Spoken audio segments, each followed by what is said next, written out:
₹1 पीक विमा योजना बंद करावी असा कुठलाही शासनाचा निर्णय अद्याप झालेला नाही। परंतु ह्या पीक विमा योजनेमध्ये काही प्रकारे गैरप्रकार झालेला निदर्शनास आलेला आहे।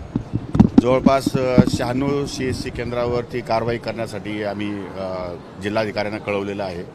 त्यांनी बोगस काही सातबारा उतारे काही लोकांचे बाहेरच्या CSC केंद्राने ऑनलाईन असल्यामुळे राज्याबाहेरच्या लोकांनी सुद्धा त्या ठिकाणी अर्ज दाखल केले आहेत। शेतकऱ्यांनी बऱ्याच ठिकाणी आपल्या राज्यामध्ये 5-6 जिल्ह्यामध्ये त्या लोकांनी मशिदीच्या जागा आहेत किंवा मंदिराच्या जागा आहेत किंवा एनए प्लॉट आहेत किंवा शासकीय जमिनी आहेत अशावरती सुद्धा विमे उतरवण्याचं लक्षात आलेलं आहे।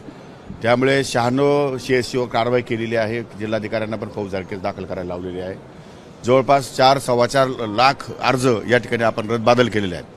त्यामुळे कुठल्याही प्रकारचं बोगस काम या ठिकाणी झालेलं नाही। पैसे शासनाचे वाचलेले आहेत। यांच्या खात्यावर कुठल्याही प्रकारचे पैसे आम्ही अद्याप या ठिकाणी वर्ग केलेले नाही आणि त्यामुळे या पीक विमा योजनेमध्ये आणखी काही बदल करायचे असतील तर त्यासाठी अधिकाऱ्यांना सूचना दिलेल्या आहे की फीडबॅक घ्या आणि आपल्याला या योजनेत काही आमूलाग्र बदल करायचे असतील तर ते बदलसुद्धा करण्याचा निर्णय या ठिकाणी कृषी विभागाने घेतलेला आहे।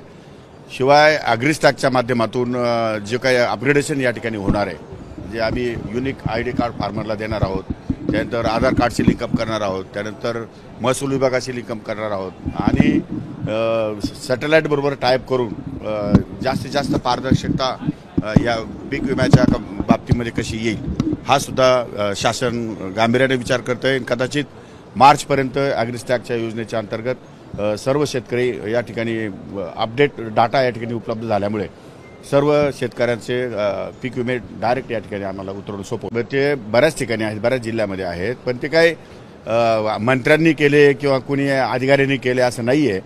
CSC केंद्रातल्या लोकांना ₹1 शासन विमा भरतं आणि प्रत्येक अर्जाच्या पाठीमागं त्या CSC केंद्रावाल्याला ₹40 मानधन मिळतं।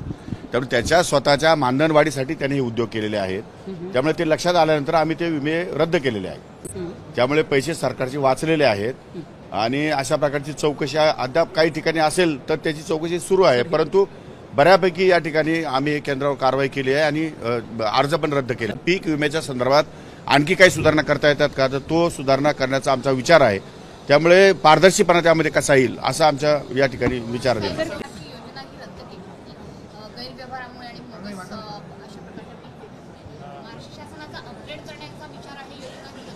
हे बघा, कुठल्याही योजनेमध्ये 2-5% गैरप्रकार तर होतच असतात आणि दुसरी गोष्ट योजनेमध्ये गैरप्रकार होतो म्हणजे योजना बंद केली पाहिजे किंवा योजना बंद करावी या विचाराचा मी नाही आहे। योजनेमध्ये आणखी पारदर्शकपणा अपडेट कसं करता येईल तो या ठिकाणी सरकारचा प्रयत्न राहणार आहे।